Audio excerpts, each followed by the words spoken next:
Back when I was still alive, a movie ticket and popcorn were only 35 cents. Ah, damn it! Get this cat off of me! What the hell?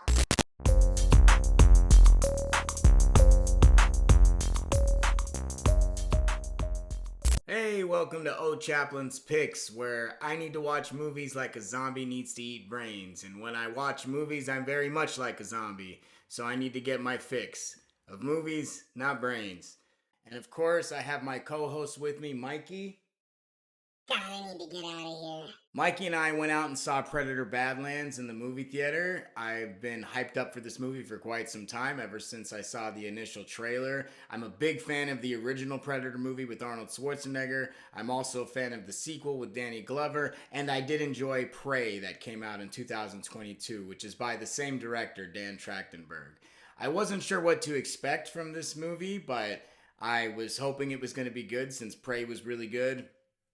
And once the movie started, this epic music comes in, this kind of kind of chanty, tribal sounding music that comes on, and right away that started getting me hyped. I was like, okay, I kind of see the tone that this movie's going for. It had that tribal feel, which you would expect from a Predator movie, as I consider them very much like tribal warriors. I would almost think of this movie kind of like Apocalypto, but in space, and instead of with humans, it's with the predators. The first thing I did notice is that this movie went much more for a sci-fi action adventure vibe than a sci-fi horror vibe, and it's the first time that they've made the Predator the actual protagonist. He's the main character. It's the first time I've ever seen them actually create a Predator as an actual character. I'm gonna go ahead and cut you off there, Sloppy Sally. Yeah, the Predator was badass, right? And he was just killing all kinds of creatures and doing all kinds of dope shit. But the thing is, I don't even know how I really felt about that robot chick. Like, the whole time I just felt like she was trying to be funny. You know, like those kids in high school that just keep trying to say stuff that's funny, but they're just not? That's how I felt. But other than that, the movie was badass. Glad you were hyped up about it, Mikey. There's actually no humans in the entire movie. It's just predators and robots. Ellie Fanning plays the synth in the movie. She does a really good job. She was a good sidekick to the Predator. I think it works, the dynamic and relationship that they have in the movie. And the Predator actually has a name in this movie for the first time. His name is Deck.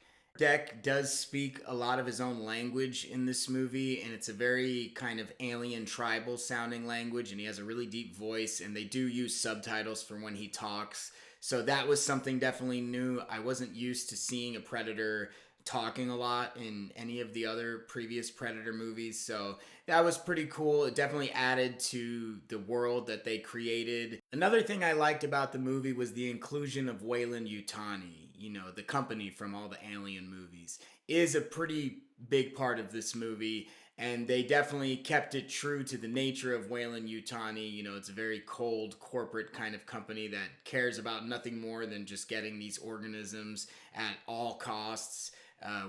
Where people are dispensable. They don't care what happens to anyone in the process of getting what they want to get. I got some alien connected universe vibes from that, which I thought was pretty cool. The setting, the landscapes, the way that the planet looked, definitely I thought was pretty awesome.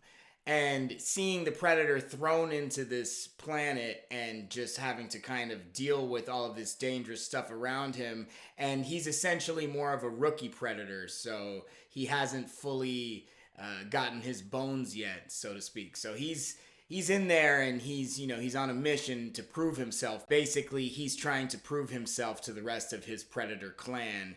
And so he sends himself on this dangerous mission to this planet. I was actually rooting for the Predator in this movie, which is the first time that's ever happened. You know, all the other movies I'm rooting for the human. This was the first time I'm rooting for the Predator. They do a good job of making him the underdog, and he's the runt of the clan, so he's like a smaller Predator compared to the other ones, and that's part of why he has to prove himself. The planet that he goes to, which is the planet that everything is known to die on because it's so dangerous, has a lot of detail in it. I mean, even from the smallest little bugs to various flying creatures and other kind of creatures. I really enjoyed the score of the movie. It just really has a epic, tribal, kind of hyped up score. A lot of the times when it comes in, I felt myself kind of getting hyped up by it, which I thought was cool.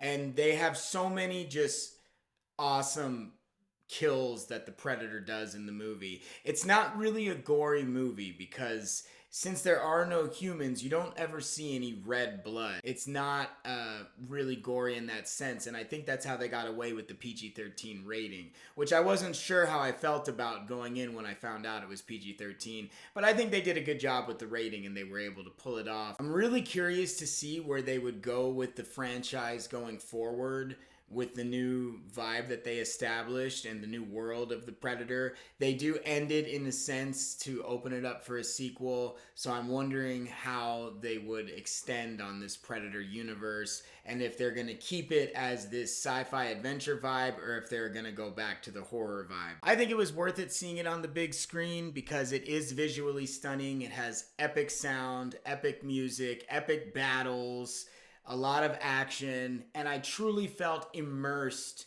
in the world that they had created. And I felt immersed when I was on that planet and could feel the danger of the planet and the organisms and everything going on, all the little details. So if you're able to see it on the big screen, I would recommend it just to experience that planet. It's, you know, the kind of movie that I think is made to be seen on the big screen. Apparently Dan Trachtenberg had dinner with James Cameron and told him about his initial idea of making the Predator the protagonist and more of the hero. And James Cameron told him he thought it was crazy enough that it just might work.